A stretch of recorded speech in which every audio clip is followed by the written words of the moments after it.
Hey everybody, welcome back to the Digital Paul Workshop.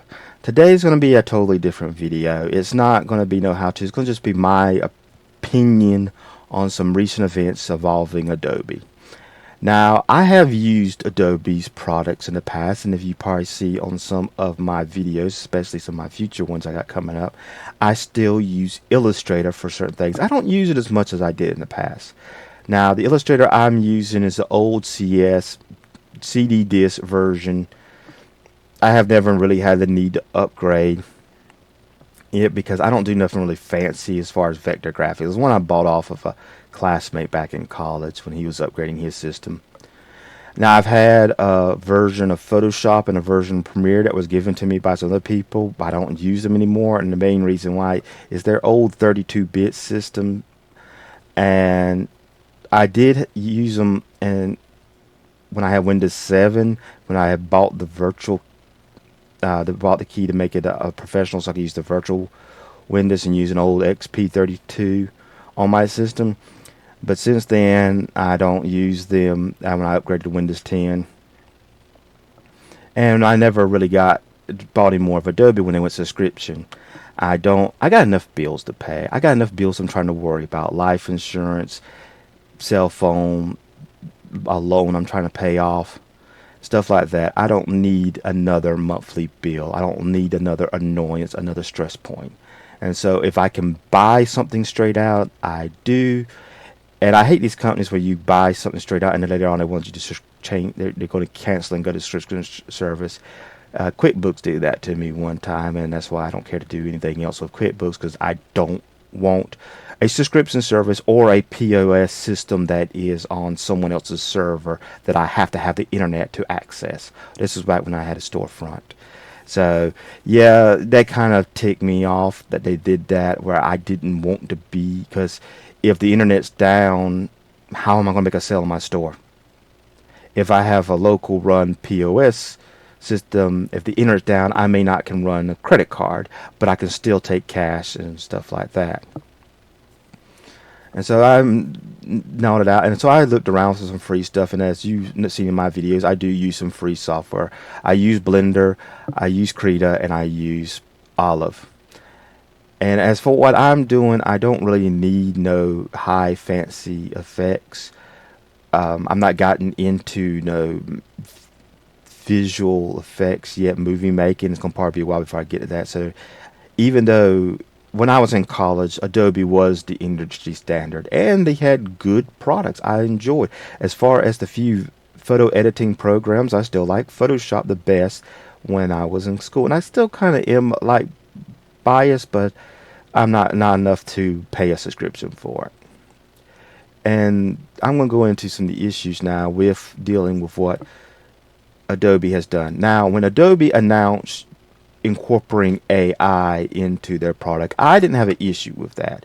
Krita has a way where you can, I think, where you could download and incorporate Stable Diffusion. I never could get it to work, or I never could figure out how to get it to work.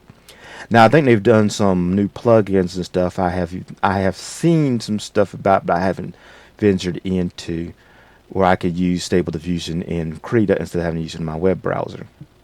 And I might look into that in the future. I have no problem with adding AI as another tool that artists can use to help create work. The issue I have is Adobe forcing people to an agreement to use their product that allows Adobe into your own personal files and works to see what you're doing. They say to train AI. Even if it is to train AI, I don't think forcing people to give up their privacy to use your product is really fair or right. That'd be like me going to buy a refrigerator, and the buy a GE refrigerator. They force me to agreement before I can purchase the refrigerator, where they can come into my house and see what I got in my refrigerator. That's none of their business. If I have nothing but ice cubes, or if I have a deer that one of my neighbors shot when they went hunting, it doesn't matter what's in my fridge. If I'm just using it to keep computer parts cold, like something crazy and absurd like that, it's none of their business. And now, if Adobe was to have done it with Trainer AI, where people could willfully give their artwork, they may not get it much, But I wouldn't have a problem because there will be some people out there that would support that. They would donate their art. I probably would have a few pieces I wouldn't mind giving up for Adobe to train because I enjoy creation. I enjoy art. I enjoy seeing what people create. I'm not really caring too much the tools that they use to create. I just love seeing artistic things flow. But this is the main thing is the spying, and I'm a big advocate for right to privacy. The right for you to keep information out of hands of people that may wish to do you harm. And in the case of some people say, well, he's just seeing your artwork. Well, there are people out there who have non-disclosure agreements on projects, or they're trying to keep something private until they're ready to reveal, even if it's their own personal work or not in a contract. Adobe sneaking in can, one, violate the non-disclosure agreements that has to be like, and we've seen that happen. I think there's a few movies that's happened to that they've had stored information on Google's Drive, and Google employees had leaked it out. I've heard, I'm not 100% sure, but it is a possibility. As long as you got humans involved, you always have the possibility of it. And so I am a big advocate on right privacy. Now, more recently, they've kind of come with a case against them from the federal government. I believe, I can't remember which agency it was, which I'm kind of surprised because usually and I'm not holding my breath because usually sometimes these things will end in a backroom deal where some money exchange hands. I've watched some of these advocates and stuff on when they question about right to repair. He says, well, we can't discuss that out here. We'll discuss in the back room. In other words, let's talk behind closed doors so I can slip you a couple of Benjamins and stuff to your campaign. We know the deal. It's pay to play. That's what happens when you let the bouncer, that which is our Congress, just take bribes to do whatever. And that's one reason I want term limits. But that's a different story. And they make it also difficult for you to try to cancel. This is the main thing. Is the difficulty is to try to cancel the service, the huge fee. They have it all hidden. You don't know nothing up front about it until you go to cancel it, and they wanted you to jump through hoops. Now, thankfully, however, there are services out there, and like some sort of virtual credit cards. I don't remember exactly what they're called. I have seen reports about them. And basically is you can use that virtual credit card instead of your real credit card. You can tie it to a bank. But if, say, like, I want to cancel my whatever streaming service, if I was that do streaming service, but they don't want to let me cancel, they're giving me the runaround, giving me the dupes, trying to upsell me for a deal for like 3 to 6 months and then jack up the price 3 to 5 times more afterwards. I can just go to that website and just kill that card, cancel that card. They can no longer get any money out of me. I don't get no more service. Now, I'm talking about this if you really legitimately don't want to use the product. If you're going to continue to use the product and it's a subscription, you need to pay.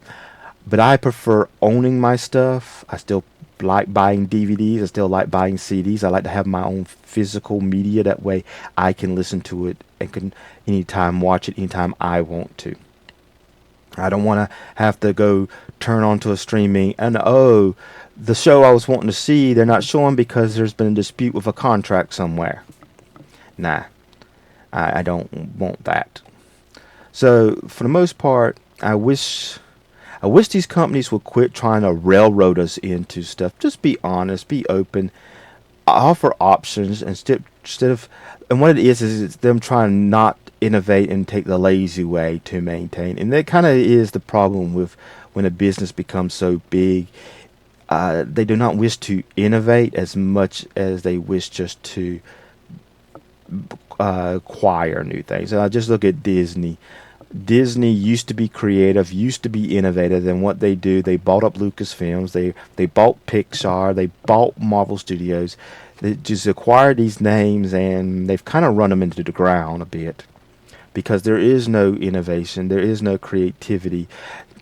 Now, I think I've heard tales of the recent Inside Out's done good because Pixar actually, I think, went back to basics on that film from what I've been told, or I've heard at least on some other YouTubers.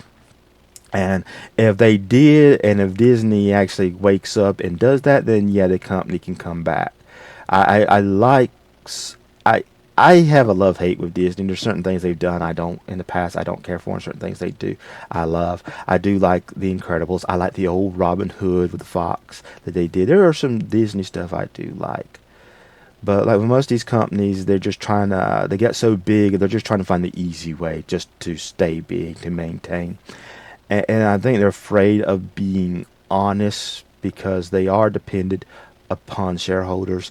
Now, I am a shareholder of a couple companies. I don't think. I'm trying to think of my stock portfolio. No, I don't think I have anything like Disney. I looked at it in the past, but and I'm glad I didn't buy because I would have lost money at the time I was looking. But no, I actually got a few in a couple techs, and I don't have an issue with you being honest about the market. I ain't one of these people that's just going to go, whoa, the market ain't going to do so good that I need to pull my stuff out. I understand you have ups and downs, and there's sometimes things don't always work out. I try to have stock in stuff that I personally use a lot, or I do got some stock in some evergreen type stuff, and evergreen just means businesses that's going to be around when no one else is around, like food, waste management, stuff like that. But I do have some in a few of the tech companies, and it's like some of the tech stuff I use, and I need to remember to go check and see. I've heard Raspberry Pi was talking about going to the market, and I wouldn't mind buying some shares because one of my having shares in the company is you also have a say in the company. And I think a lot of people don't realize that if enough of you buy the shares that believe in a certain thing of the company, you can help influence the direction that company's going. And Raspberry Pi is one of those companies I don't mind. I like the idea of the single board. I like the free use, and so I wouldn't mind buying stock in that to support them. And yes, it get a little bit of money back. I love stock that pays dividends. That helps me pay some of my bills. But yeah, for the most part, that's the thing is I've enjoyed Adobe's product. I still use Illustrator, but I just don't like the idea of having to pay for a monthly service just to keep using the program. I don't like the idea of them spying on your work for whatever reason. Just I'm even to train AI, have it where people can openly give, don't just go into people's work. And I don't like the sneaky thing of hiding cancellations and then trying to go through all these loops for people to cancel when they no longer want to need. So that's basically my 2 cents on everything. Take it or leave it, just my opinion. I will say this: if you believe that you should have more right to privacy, that these companies should be more open, then you need to get a hold of your legislators, your state legislators and your federal. Let them all know that that's where you stand, because otherwise they're going to end up going with those backroom deals. And if there's enough pressure by the public, the senator may be reluctant, or at least not willing to give as much to these companies in those back deals. And I keep a folder on my links tab for my senators. Whenever there's something I really feel about, I can email them. Probably it would be better if I call, and even better if I went in person, because then that could probably put some more validity. But I do what I can and what I feel comfortable doing as far as contacting them. And I have no problem. I even told one of my recent senators what a bill he voted on, that nope, you just lost me as you're voting for you again. I'm tired of these career politicians. I think we should have term limits. But that's a whole nother rant. Well, hope you were able to put up with me for this good 15 minutes of me just rambling on. But that's my 2 cents on everything, and I hope all of you have a great day.